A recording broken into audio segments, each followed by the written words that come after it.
2월 3일 금요일 예수님의 진정한 가족이란 제목으로 마태복음 12장 38에서 50절의 말씀입니다. 기도드리겠습니다. 사랑의 하나님 감사합니다. 오늘도 말씀으로 찾아오시니 감사합니다.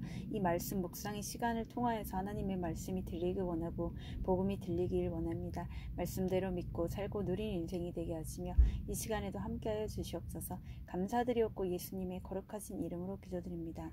아멘.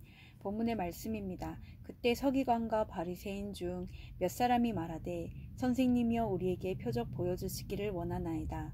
예수께서 대답하여 이르시되 악하고 음란한 세대가 표적을 구하나 선지자 요나의 표적밖에는 보일 표적이 없느니라. 요나가 밤낮 사흘 동안 큰 물고기 뱃속에 있었던 것 같이 인자도 밤낮 사흘 동안 땅속에 있으리라. 심판 때에 니느웨 사람들이 일어나 이 세대 사람을 정죄하리니 이는 그들이 요나의 전도를 듣고 회개하였음이거니와 요나보다 더 큰 이가 여기 있으며 심판 때에 남방 여왕이 일어나 이 세대 사람을 정죄하리니 이는 그가 솔로몬의 지혜로운 말을 들으려고 땅끝에서 왔음이거니와 솔로몬보다 더 큰 이가 여기 있느니라. 더러운 귀신이 사람에게서 나갔을 때 물 없는 곳으로 다니며 쉬기를 구하되 쉴 곳을 얻지 못하고 이에 이르되 내가 나온 내 집으로 돌아가리라 하고 와보니 그 집이 비고 청소되고 수리되었거늘 이에 가서 저보다 더 악한 귀신 7을 데리고 들어가서 거하니 그 사람의 나중 형편이 전보다 더욱 심하게 되느니라. 이 악한 세대가 또한 이렇게 되리라. 예수께서 무리에게 말씀하실 때에 그의 어머니와 동생들이 예수께 말하려고 밖에 섰더니 한 사람이 예수께 여짜오되 보소서 당신의 어머니와 동생들이 당신께 말하려고 밖에 서 있나이다 하니 말하던 사람에게 대답하여 이르시되 누가 내 어머니이며 내 동생들이냐 하시고 손을 내밀어 제자들을 가리켜 이르시되 나의 어머니와 나의 동생들을 보라. 누구든지 하늘에 계신 내 아버지의 뜻대로 하는 자가 내 형제요 자매요 어머니이니라 하시더라. 아멘. 도움말입니다. 표적은 예수님의 신성을 보여주기 위한 상징으로서의 기적, 표징을 말합니다. 수리되다는 잘 정돈되다는 의미입니다. 본문 요약입니다. 종교 지도자들이 예수께 표적을 구하자 예수님은 요나의 표적밖에는 보일 표적이 없다고 하십니다. 그리고 더러운 귀신이 나갔다가 나중에 더 악한 7 귀신 들린 사람의 이야기를 해주십니다. 예수님이 무리에게 말씀하실 때 가족이 찾아오자 하나님의 뜻대로 행하는 자가 내 형제요 자매요 어머니라고 하십니다. 오늘의 중보기도입니다. 우리가 다음 세대에게 말씀에 순종하는 표적을 보여줌으로써 그들이 예수님의 가족이 되게 하옵소서. 아멘. 본문의 설입니다. 첫 번째, 보여줄 표적 38에서 42절의 내용입니다. 예수님이 귀신 들려 눈 멀고 말 못하는 사람을 고쳐주신 것을 목격했음에도 서기관과 바리새인들은 예수께 표적 보여주기를 구합니다. 이처럼 내 이웃이 예수님을 만나도 기뻐하지 않고 내 문제만 해결해 달라고 하는 것이 이 세대의 모습입니다. 이에 예수님은 선지자 요나의 표적밖에는 보일 표적이 없다고 하십니다.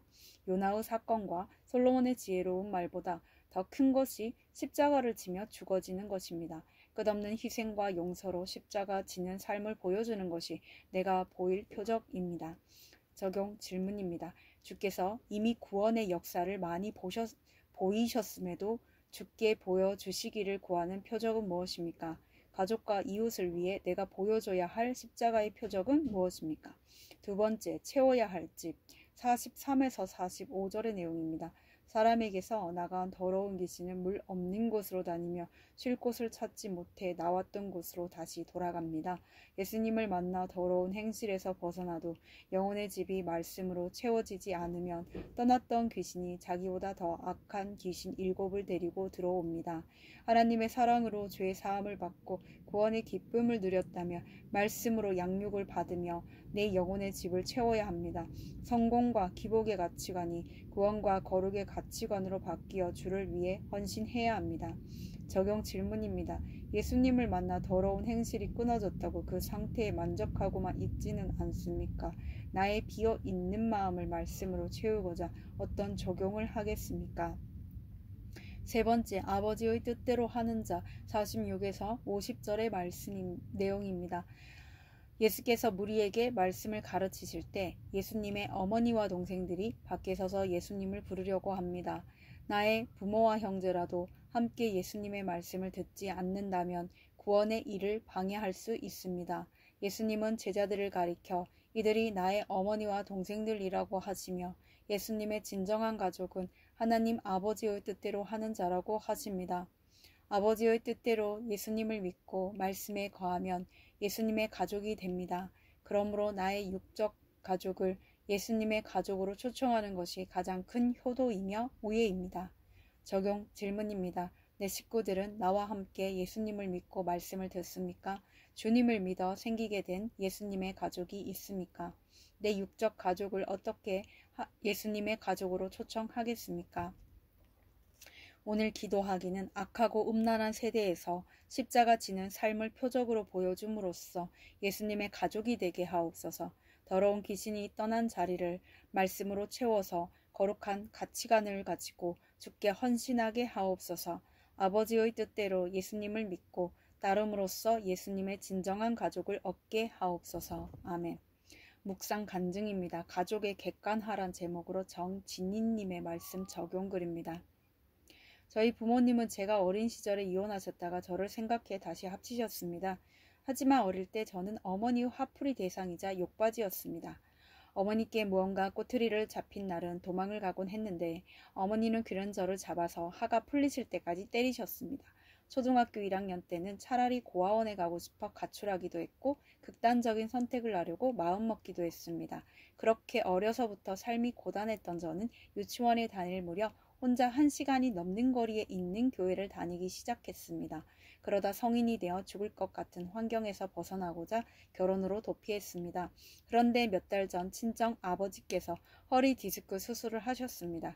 퇴원 후 편하게 걸으실 수 없게 된 아버지는 이틀에 한 번씩 제게 전화하여 집에 당장 오라고 하셨습니다. 이에 저는 너무 힘들어 동생에게 위로받고자 하소연했는데 오히려 훈계의 말을 듣고 서운한 마음이 들었습니다.